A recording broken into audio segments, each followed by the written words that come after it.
So we're going to do our first PowerPoint on our first module.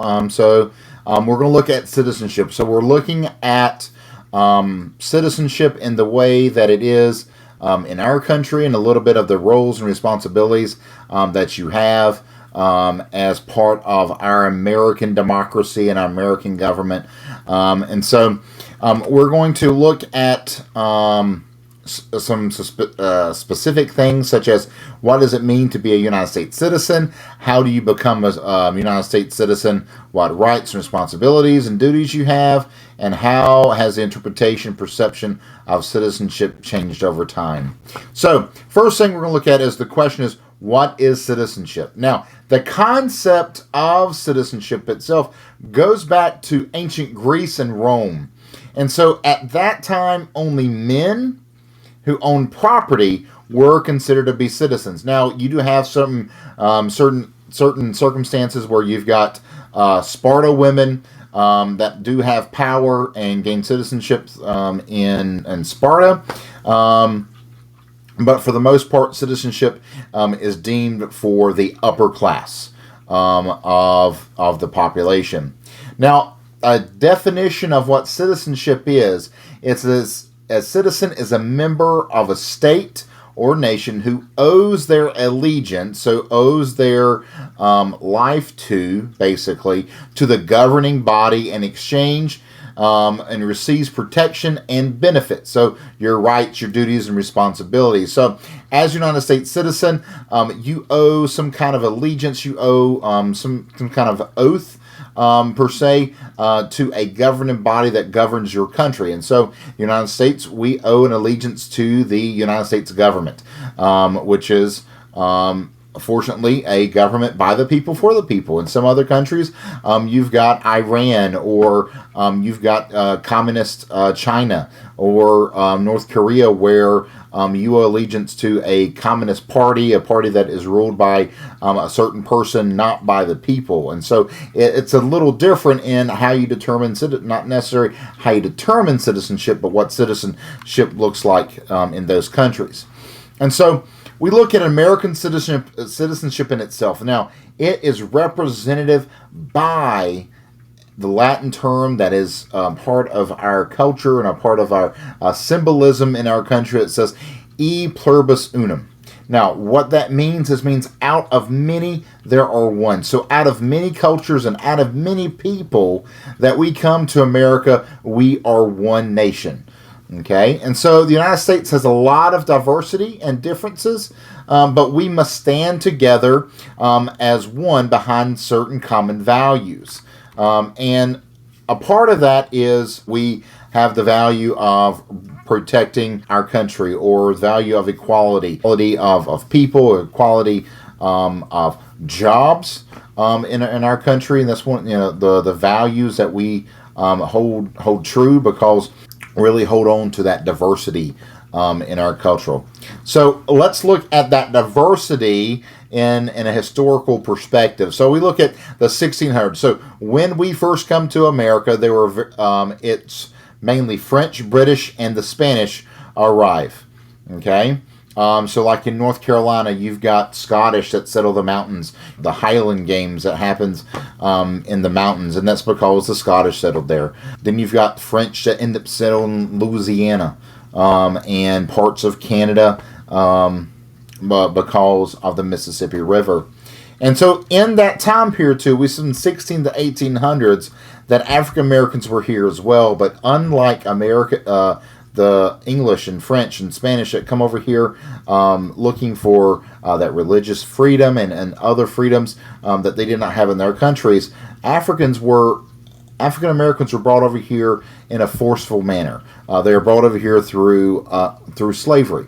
And so the next section of English or Europeans that come over here, we see the Irish and Dutch and the Germans and Scandinavian people that immigrate later on in the 1700s.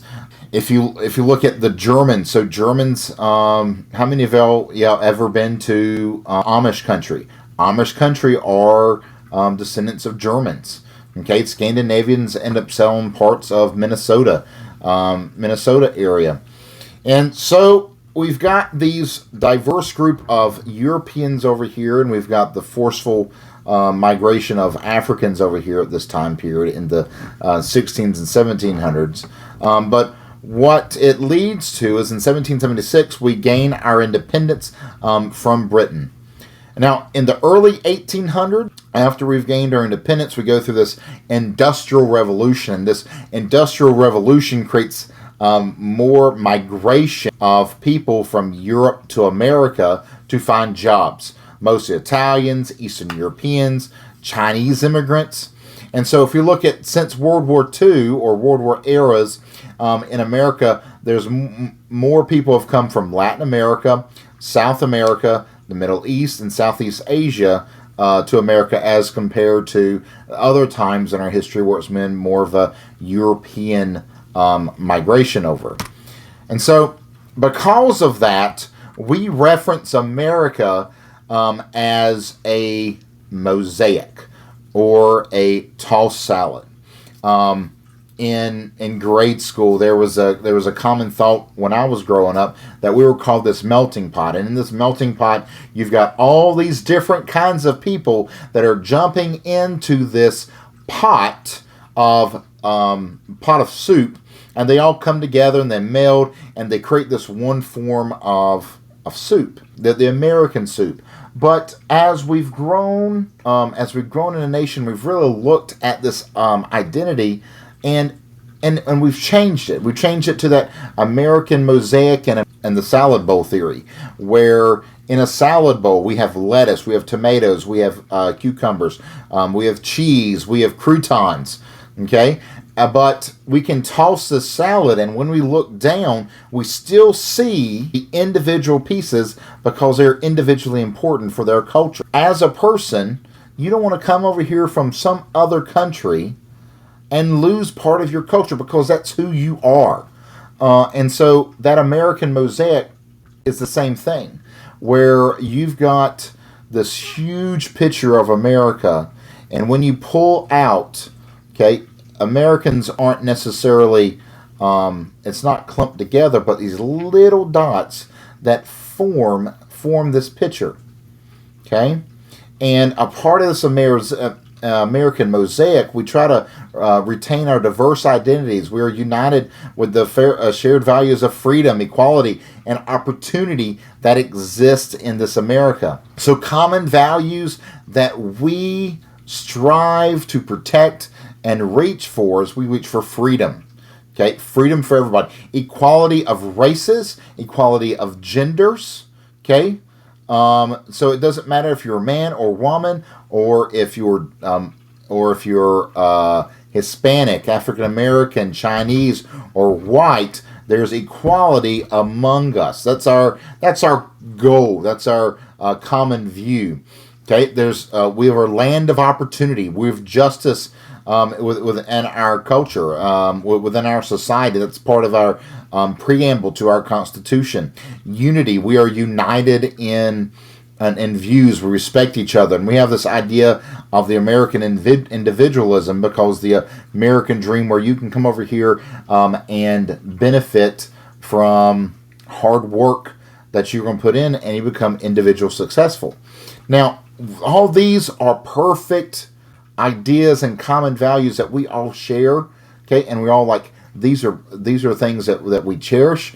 But we know through our history that some of these values have not been equally done. We can think about equality. Think about how slavery was created inequality within our culture. We look at men and women. Women didn't get the right to vote until the 19th Amendment, and even this year was the 100th anniversary of it.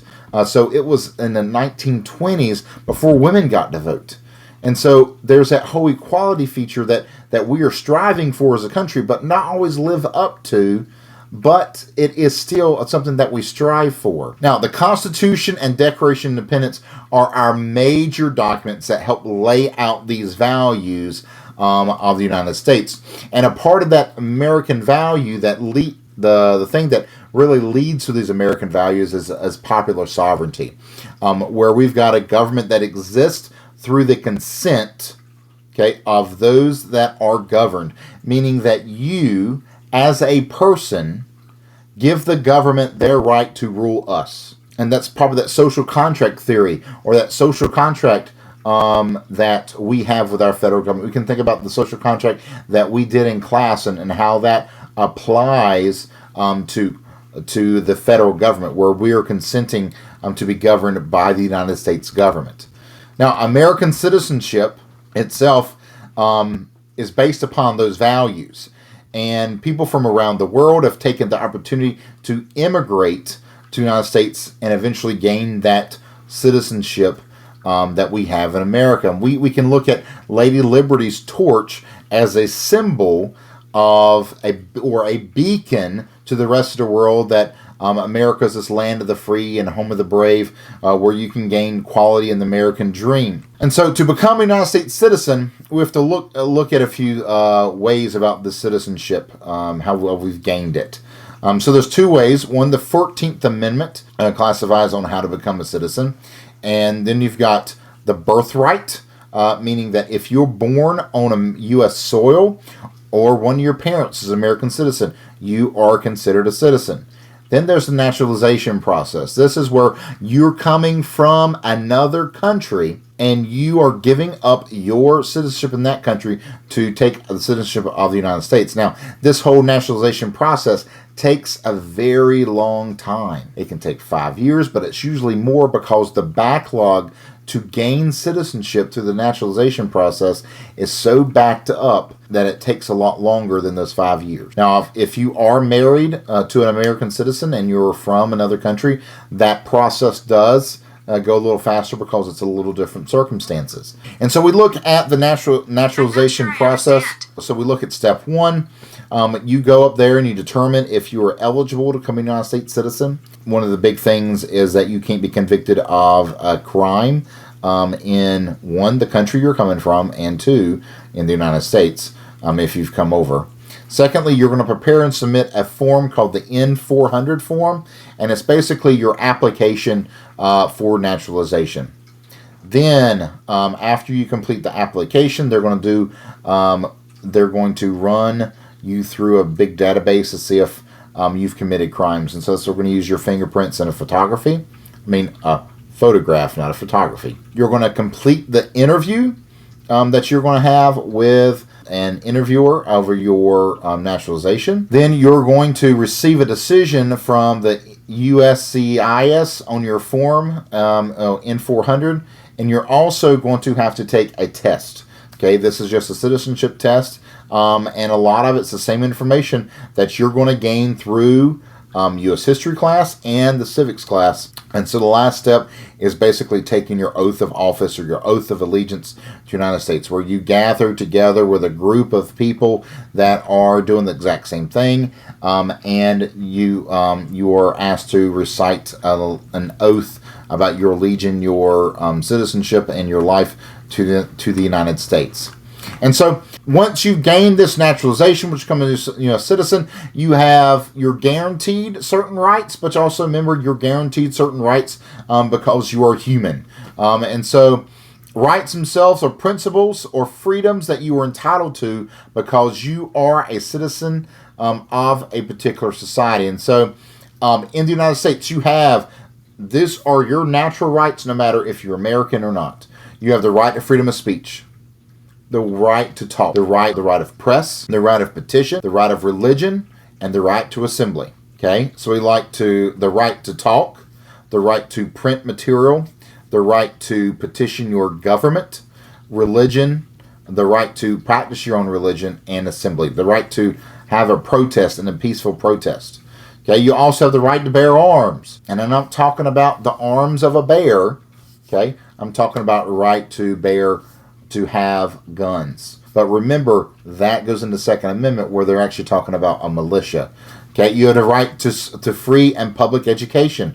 In the North Carolina Constitution, okay, it says that you are guaranteed a right to a free and public education. And you have the right to remain silent. That's a part of another amendment process. But if someone asks you a question, okay, especially a law enforcement agent, or if you're in court, and they ask you a question, you can say, I plead the fifth, which means that you're writing to refuse because, one, you don't feel comfortable with answering the question, or two, you don't want to self-incriminate because they may ask you a question, did you commit said crime? And you may have done it, okay, but you can say, I plead the fifth, and you don't have to answer any questioning when it goes over it. So responsibilities of citizens. So what things are you responsible for doing? Now, responsibilities are things that you have the right to do, not things that you have to do. So there's the things that you do as a citizen but are not required to do. And so, like I say, your right to do, and there's the responsibilities. So examples are voting,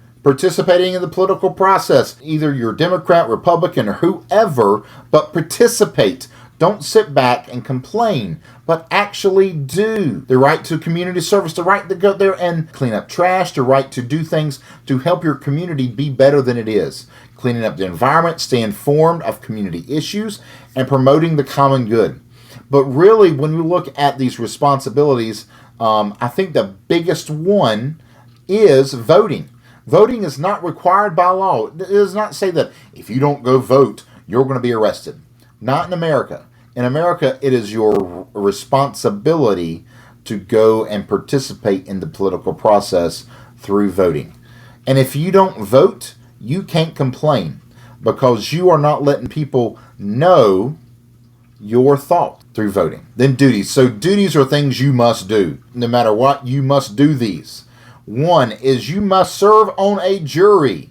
If you do not, if you get summoned to court to serve in a jury and you don't show up, guess what happens? They're going to come find you and they're going to arrest you. Next, paying your tax. The only two things that are guaranteed in life are one, death and taxes. So taxes are critical when it comes down to government money because the only way the government makes money is through taxes. And so if they don't have tax money, they can't provide the schools. They can't provide roads. They can't provide services. Okay, so taxes are important. So if you don't pay your taxes for a few years, they're going to come find you and they're going to garnish your wages. Okay, garnish means that every paycheck, they're going to take a little bit out of your paycheck to pay for the taxes that you didn't pay on top of taxes that you have to pay now. Obeying the law. Okay, that's simple and easy. If you don't obey the law, you get arrested, you do the time. And then another one is selective service. So if you're a male, you have to sign up for selective service. So the selective service is where you have to sign up for, if they had the draft, you would be put in the pool for the draft. Okay, even though we've not done it since the 60s, you still have to sign up for the draft. But it's only men, and it's only between the ages of 18 to 25 is when the draft is going to happen. Now, the other big thing of that is if you don't sign up for it, one, you can't sign up for scholarships. Universities won't allow you to go to either, so it's a big deal. So it's something that you must do. It's a duty. And so in the United States, the changing citizenship has changed. Based upon time periods and public view. Prior to the Civil War, certain groups were not counted of the United States. These include Native Americans, African Americans, and other minority groups. But after the Civil War, we have the 14th Amendment. Now, the 14th Amendment gives equality for all, but it gives equality only for males. It does not say anything about women. And so what the 14th Amendment said is that if you were born in American soil, have one American parent, or go through the naturalization process, you are now considered an American citizen. The other change that we have had in our citizenship is through the 19th Amendment, where women given the ability to vote. Some additional resources are on the PowerPoint that you can go to help you explain or to investigate a little bit more about immigration and citizenship in America. The USCIS link was going to be a great link for you to be able to use, for you to be able to do the graphic organizer for 1.2. All right, guys, good luck. Thanks for joining. See you next time.